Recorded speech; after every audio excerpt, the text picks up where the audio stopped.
Nag-iisip ka ba kung anong lulutuin mo today? Nako, sagot ko na yan. Ayan guys, turo ko sa inyo paano ako magluto ng sinigang na bangus. Please keep on watching. Bali, ang ginamit kong tubig guys, yung hugas bigas. Try nyo ito guys, napakasarap ng sabaw ninyo. Naglagay ako ng sibuyas tsaka luya.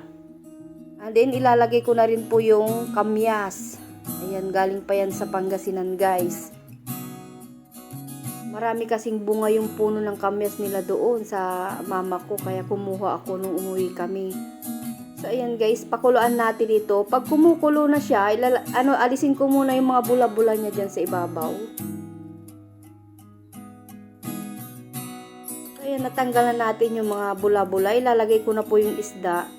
Alam niyo, hindi ako marunong talaga pumili ng matabang isda, yung mataba yung naman kayo dyan kung paano yung technique para makakuha tayo ng mataba-tabang bangus, yung tiyan niya. Gustong-gusto ko kasi yung yung taba niya sa tiyan. Ayan, timpla na natin ng patis, tsaka aji na moto. Ayan, bali tinansya-tansya ko na lang po yung paglalagay ko. Bahala na kayo dyan. Naglagay din po ako ng gulay, okra at saka sitaw. Konti lang po na gulay para maraming gulay yung ating sinigang na bangus. Masarap din kasi pag may mga gulay. Ayan, pakuluan natin ulit.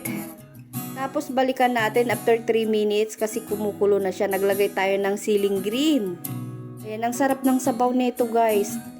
Tapos manamis-namis siya dahil bagong pitas yung kamyas. Ayan, tikman ko muna para magdagdag tayo kung kulang pa yung alat.